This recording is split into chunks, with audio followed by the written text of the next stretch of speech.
Stocks, bonds, ETFs, straight out of downtown Chicago. This is Zacks Market Edge.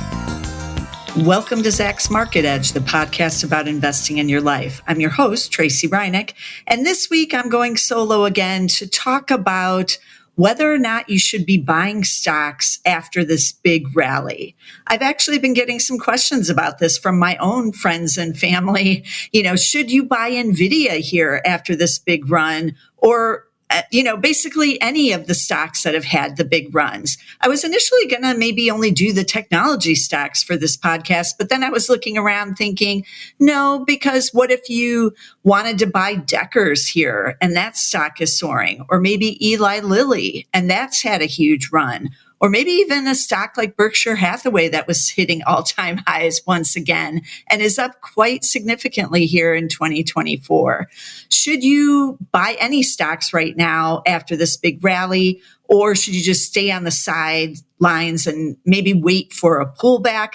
Those are the questions I'm going to address today. And we are going to take a look at several stock charts using my favorite chart, the price and consensus chart on Zacks.com, to kind of get a feel for what's happening in the company with the earnings picture, and not just what's happening with the chart, because this is where the question is coming from, right? What is happening with the chart? Should I be buying in as these things are, still running and still very hot? But you also need to investigate the actual fundamentals, as long as you are an investor and not a trader.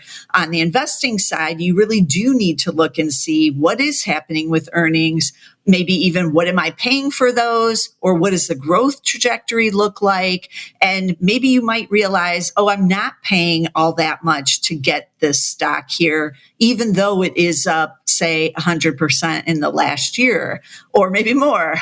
So these are all the questions that are kind of swirling around out there that I am going to address today.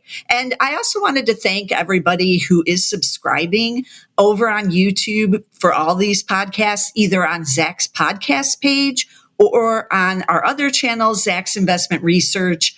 And it's the investment research channel where you can get all of our videos, and you'll see the video podcast for this. So if you want to look at those charts, go over to Zacks.com/YouTube. That will take you directly to our YouTube page, or just put in Zacks Investment Research in the search toolbar and you'll be over there. But I know many of you are finding it and subscribing over there, so thank you. And I also wanted to thank those who are leaving comments in various platforms like Spotify. I know there is that whole interaction community section, and you can leave comments over on Spotify. And I know some of you have been. We have seen them. So definitely leave comments wherever you so choose on your chosen platform, because I do check them out. And, they are important to us here at Zacks. So make sure you're checking in with us too. And if you have any ideas about upcoming podcast episodes, like my friends did when they are asking me, hey, should I buy Nvidia right now?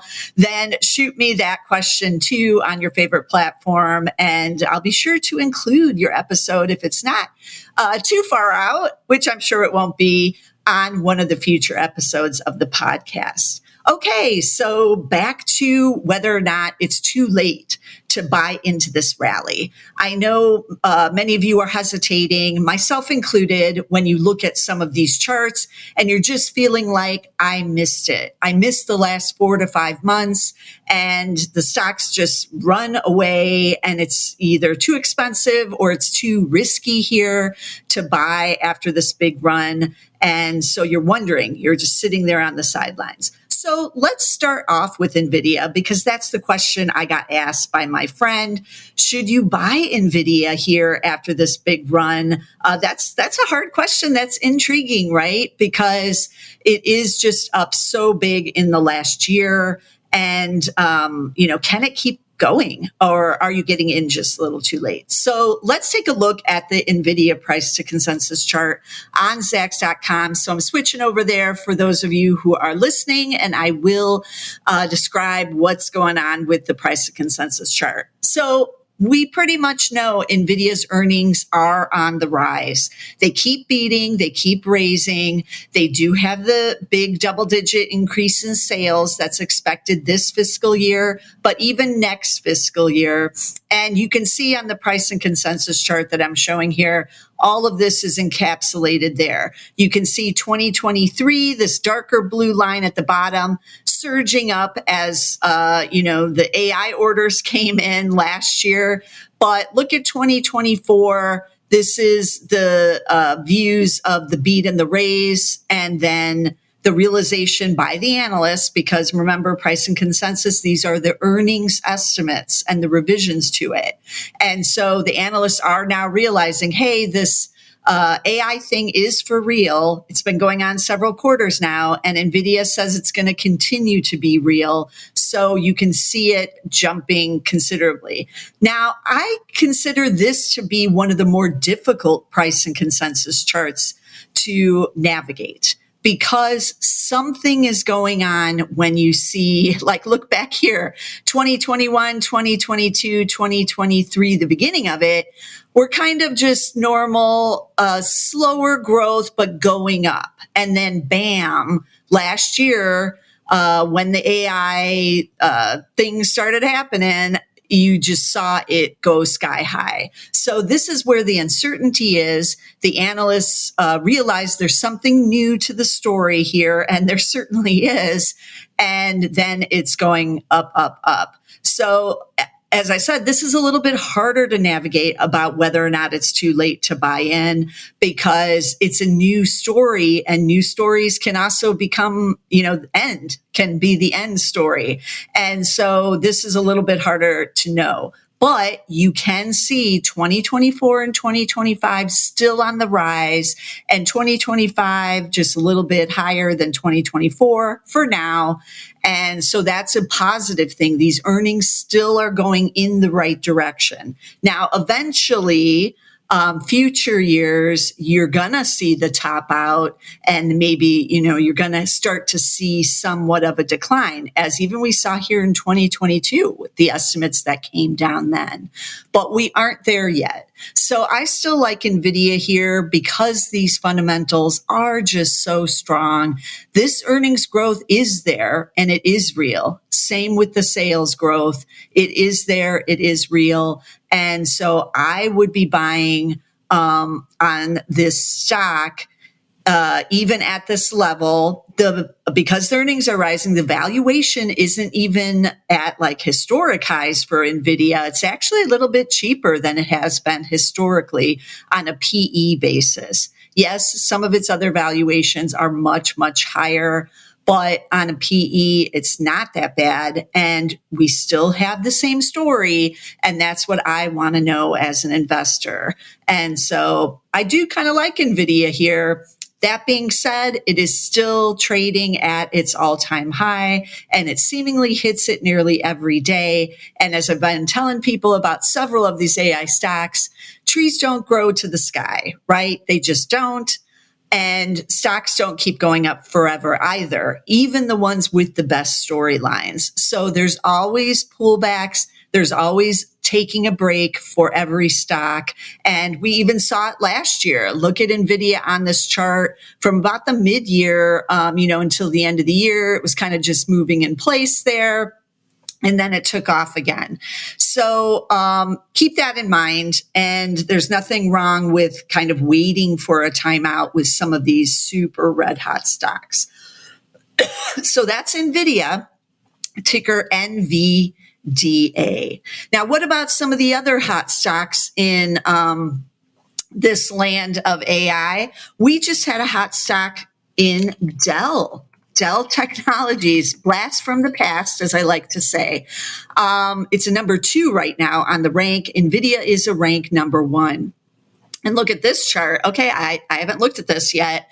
And I have the price and consensus chart up, and it too is kind of crazy up until last year, when the 2024 and 2025 earnings estimates, as well as the 2023, started to rise. And then we've seen it taking off a little bit more here in 2024. It's not going straight up like Nvidia's, but the stock is. The stock got a huge boost off this last earnings report to new all-time highs there. Or is this all time? I don't know. This is a good question because it's come back public again. Well, we'll just say 5-year highs because it is showing the 5-year high on the chart. But I'm going to go look at the detailed estimates real quick on Dell because it did just report earnings a week ago, and I am curious to see what do the fundamentals look like on this one. Okay, so sales growth on fiscal 2025 is expected to be up 6%. Next year, 4.9%. So not double digits, but we have smaller earnings growth this year, just 0.7%, but 15% earnings growth expected the year after that. So we are seeing the estimates being revised higher, which is how we got the number 2. And we have one higher for this year in the last week. That's after that earnings report. So things are looking pretty bullish here. And the valuation isn't as expensive as Nvidia here. We have about a 17 PE now on Dell, ticker DELL, and a PEG ratio of 1.4. That's not too bad either for a stock that is now more involved in the AI story, and that is true of Dell. Let's look at the super micro because that's another one. I haven't gotten asked about it by my friends yet, and I feel like I'll know the top when I do get asked about it, right? Because most people don't know super micro. It was a small to mid cap prior to this huge run. It is a Zacks number 1 as well, and look at this price and consensus. I own this in the insider trader. We bought it in early February when an insider did jump in after their earnings report and bought more shares. And so we did too over there. But we had to ask the same question we're asking on this podcast.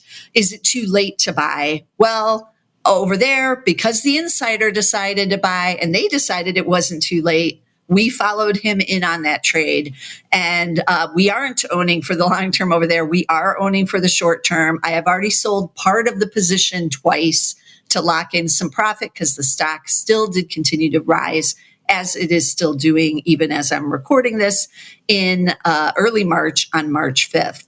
So you can see this looks a lot like Nvidia's chart, where the story changed last year, but even a little bit before that in 2022, the story started to change, but the AI really came into focus in 2023. We got a big spike up, and it's been spiking for 2024 and 2025 ever since. And so that's similar to Nvidia. These are the most difficult charts to determine because of the quick spike and the change in the story. Us investors tend not to believe in it, right? We're like, this can't last. And we don't know. Nobody knows. Can it last into 2025? Right now, the analysts are saying, yes, we think this is going to happen, but no one really knows. So these are the more difficult stocks. And so keep that in mind. You're not alone in asking these questions. So that's super micro SMCI. It is red hot. It has pulled back a bit once or twice already. It's not really showing up that much on this chart, but it has pulled back considerably and now is busting out once again. It's very volatile. So keep that in mind if you are a long-term investor on this stock in particular. Okay, let's switch a little bit out of tech quickly and look at Eli Lilly because I haven't looked at this price and consensus chart either. So it's gone very hot over the last year as well, not because of AI, because of the weight loss drugs. And this chart is a little bit different than the Nvidia and Supermicro computers that we were just looking at. So we are expected to see huge growth in earnings in 2024. And you can see the big space in between 2023's line and 2024 indicates huge growth. Here's the actual earnings over here from around $7 or $6 or $7 all the way up past 12. And then another huge space in between the two for 2024, 2025, indicating up to almost $18 a share now. So the story did start to change last year with these weight loss drugs, and that's where you see the analysts getting more bullish, but it's not spiking and going straight up for either 2024 or 2025. The analysts are baking in some good earnings growth from the weight loss drugs and whatever else Eli Lilly has going on, but they aren't seeing it as, that they're falling behind, that they aren't on top of how good it's going to be. They've kind of gone to those numbers and are kind of sitting there. So this chart's a little bit easier to understand as an investor because the analysts are a little more certain, it appears, that this is where the growth is going to be, and they're kind of holding their estimates at these levels. Now, if we look at the detailed estimates on this one, that might give us a little more clue. So I clicked on that and I'm scrolling down. So this is interesting. You see a mixture on the estimate revisions. There is one higher for 2024 in the last week and one lower. And then you do have some lower, some higher in the last 30 to 60 days. And it looks similar to 2025. So the analysts are still adjusting, but it's not necessarily any surprises coming in these earnings reports now. And they are just accounting for what is going to be for 2024 earnings growth of 96%, it says, and next year expected to see 47%. So these are pretty stark, sharp numbers. But as an investor, this is what you want to see. And that's why the stock is rallying and has taken off. So this is similar to a chart that I do like. The only question you have as an investor is PE. What are you paying for these earnings? And you can see it's 63 times. That's pretty high. But look down here at the PEG ratio, which looks at both PE, but also what's happening with the earnings growth, and it's just 1.7%. That's not extremely high as a PEG ratio. Remember, a PEG under 1 indicates as a value. So we're at 1.7, not crazy. So the earnings growth, which is tremendous, is kind of keeping up with what the shares are doing. As long as it does that, as long as the earnings continue to rise as the analysts expect it to. So this one, I actually kind of like Eli Lilly, even on this kind of elevated PE level. And you can see just over here on this 3-month little chart on Zacks.com that the shares have taken a little bit of a break here at the end of February into March, and they're taking a little bit of a timeout here. So this does happen. Not every stock continues to go up. And we saw here in 2024, the first month in January, it also kind of moved sideways until it started to rise ahead of that earnings report. So I'm still liking Eli Lilly here because of the tremendous earnings growth, which you don't see all that often, or we don't, on one of these big drug companies. It only comes from some new big drug being discovered that's really going to bring in that sales and that earnings growth. And we know that is what's happening with these weight loss drugs, at least for now. So I'm still pretty bullish on this one, to be honest. So that's Eli Lilly, ticker LLY.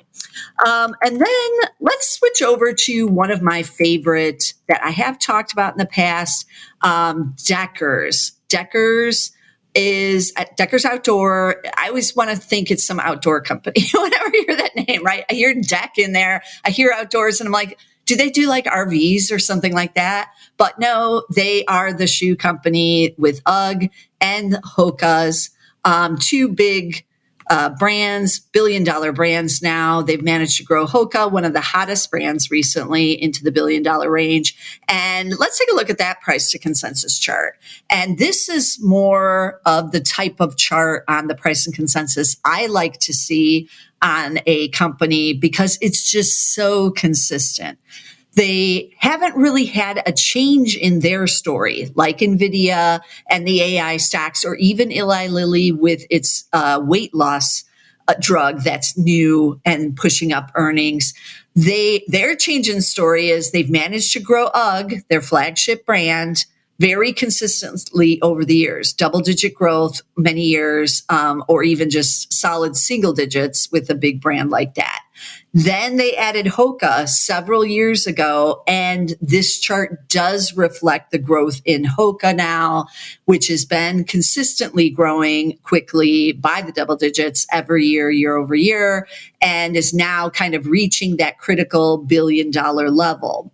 So we're starting to see the analysts get a little more bullish here in 2024. So very consistent earnings growth year over year. Nothing surprising the analysts really until 2024, where on the last earnings call, they did indicate that they had one of their best holiday seasons that they've seen in a long time, and both brands are just red hot. So the analysts are bullish here, raising both 2024 and 2025 above what they thought it would be even at the end of last year, and the stock has taken off and is at new highs. So brands can go a long time on the retail side when they reach kind of this hot trend.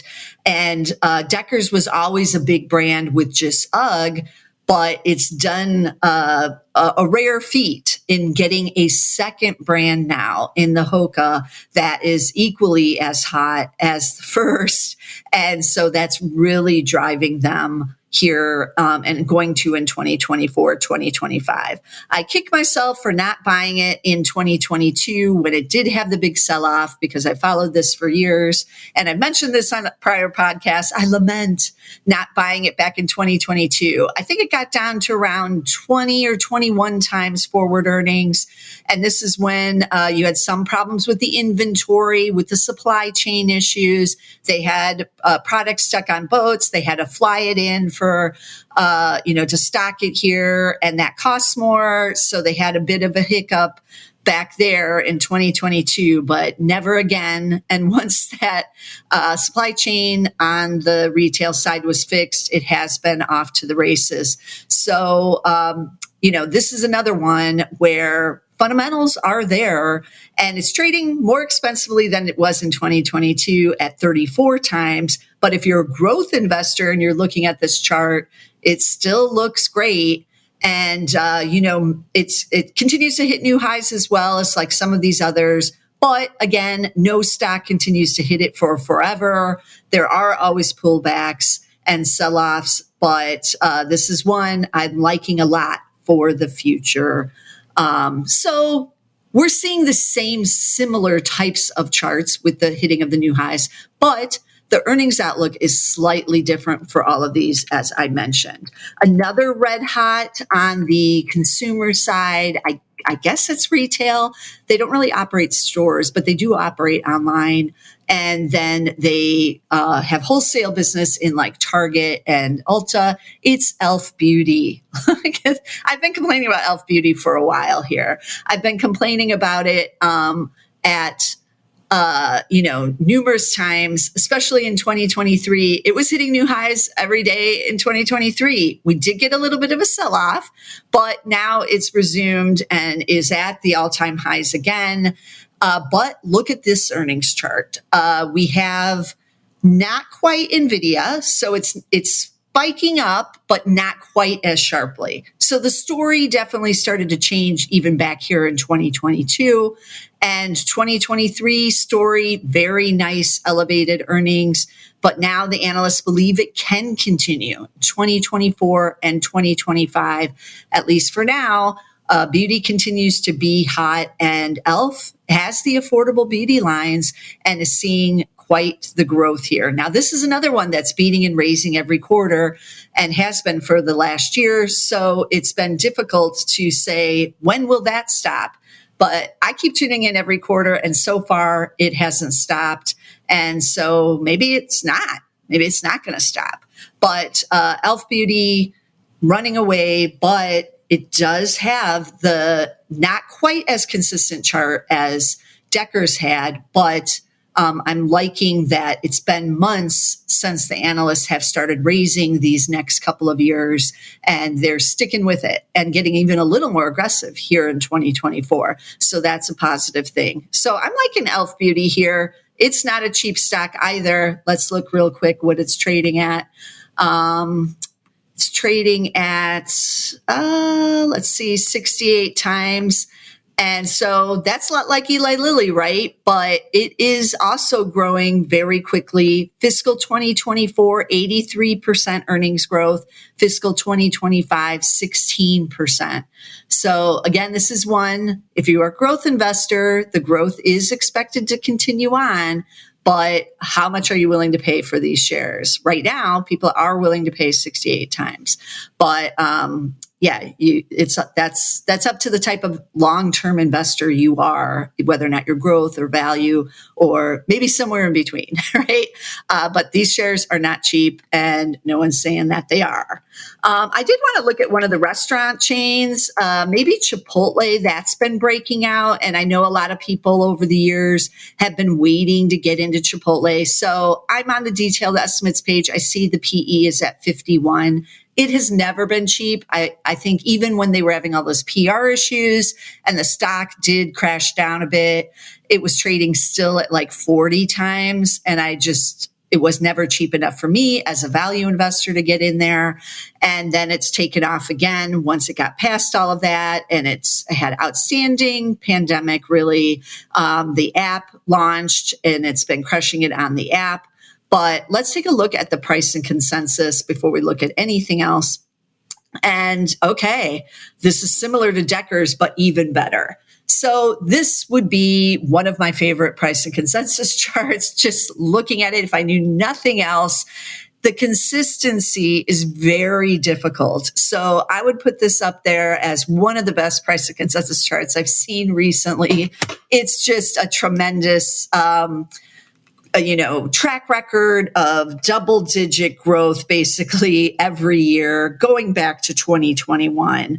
That was, the year after the pandemic hit, where everybody was still struggling again with higher commodity costs, labor costs, problems with the pandemic still hitting and labor issues and trying to find enough people to hire.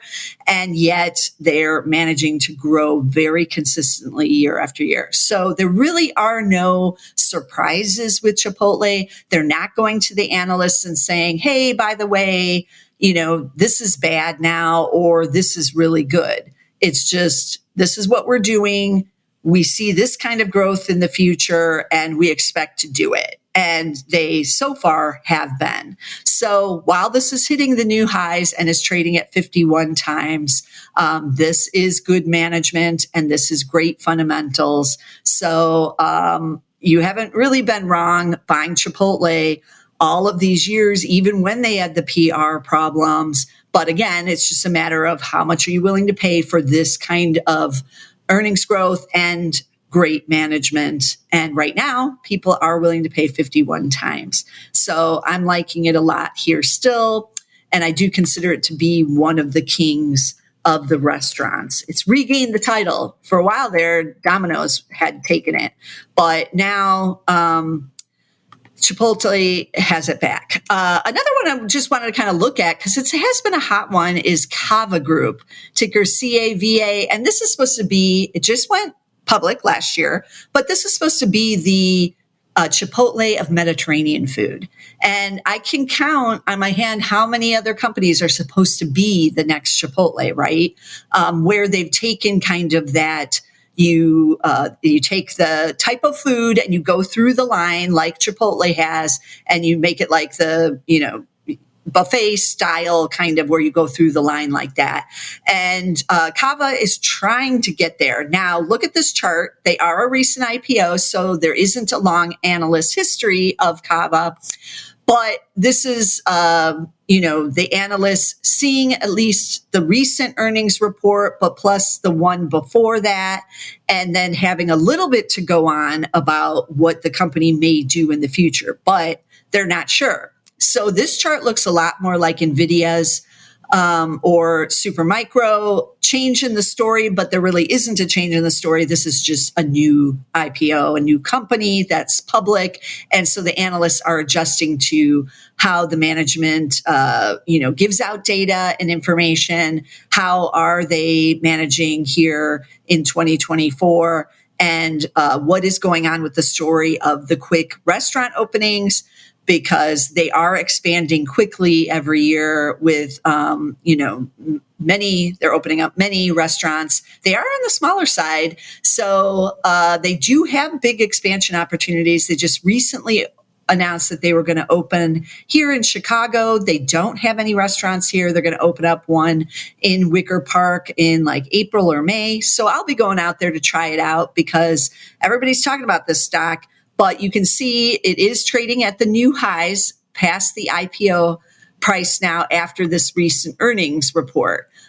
This one is a little more difficult to deal with the price to consensus chart as well, because we just don't have that much information or a long track record. So everybody is asking, are these sales for real on this company? The same way they would ask on Nvidia or Supermicro, except we don't have the long track record to know, can they keep up this pace? So 2024 sales growth of 19%. And then almost 19% for 2025 expected. Earnings growth of 9.5%. So again, the analysts are kind of trying to figure it out. And we can see they were a little bit too pessimistic, but they're being cautious given only a few earnings reports so far. And 7 have raised for this year, 7 have raised for next year. Nobody's lowered because they were a little bit underestimating. And if you scroll down a little bit more, you can see the earnings surprise report history. It was only expected to make a penny last quarter, which was the fourth quarter, but they made 2 cents. So a little bit better than expected. And this was the third earnings report, and they have beat all 3 reports now since being a public company. So you got to like that. You got to like that the management is telegraphing now to the analysts so that they can get a little bit closer with their estimates to what might actually be happening. So should you be buying Cava here? I get asked that question by some people because we all want to be in the next Chipotle. So maybe we missed Chipotle and we want the next one. PE is still very high, but that's kind of common with the new IPOs, 248 times. So Chipotle itself is much cheaper and you do get the more consistent earnings. But if you want something new and maybe you've eaten at a Cava and you love it, then this earnings outlook isn't too bad. But whether or not they can actually do what Chipotle did with the consistency year after year after year, it remains to be seen. So a little more risk with this one, but that's par for the course with a new public company where everybody's getting adjusted. So that's Cava, ticker CAVA. So I've covered a bunch of industries here. To give you an idea of how you can use that price to consensus chart to maybe get a little bit better handle on whether or not you should be buying after a big rally like this. Is it too late for long-term investors to jump into some of these companies? Well, again, it depends. It depends on what type of investor you are, if you're growth or value, what's happening with those earnings, what the analysts expect to happen, which may or may not happen, as we know.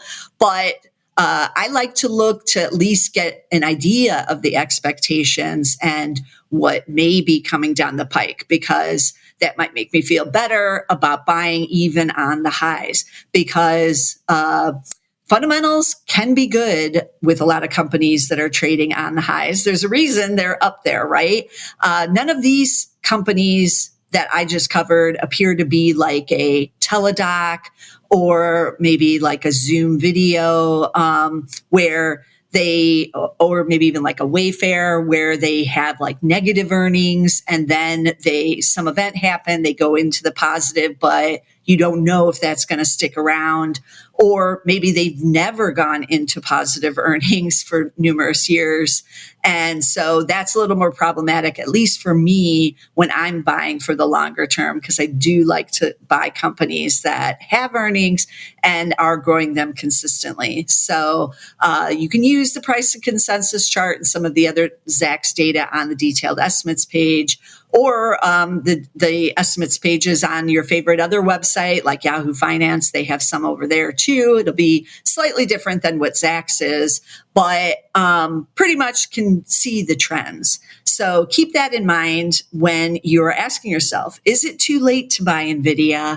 Well, if you believe those earnings and sales are going to be there in 2024, 2025, then it's not looking too shabby for Nvidia right here. And historically, it's trading under its PE level if all you're looking at is the PE. So keep those things in mind. There are a lot of things going on with these red hot stocks.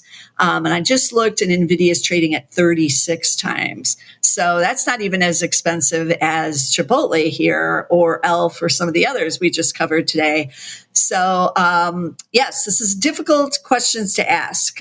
We don't like buying on the highs with some stocks. And surprisingly, we don't like buying on the lows either. So when do we like to buy? I guess in the middle, somewhere in the middle. We like to buy before it starts running off to the highs, right? We like to buy Nvidia a year ago, but that doesn't always work that way. And so now you have to keep reevaluating when you are deploying your money as an investment into some of these stocks. So let's go over again the stocks I talked about. So there was Nvidia, ticker NVDA. There was Super Microcomputer, S as in Sam, M as in Mary, C, I is the ticker. We talked about Deckers, ticker DECK is the ticker there. That's the UGGs. Then we also talked about Eli Lilly, ticker LLY for the weight loss drugs. Then we also mentioned Chipotle, ticker CMG, and Elf Beauty, ticker ELF. And then we finished up with Cava there, ticker CAVA. But there's many more also busting out. So again, take your favorite busting out stock. Go check out that price to consensus chart on Zacks.com.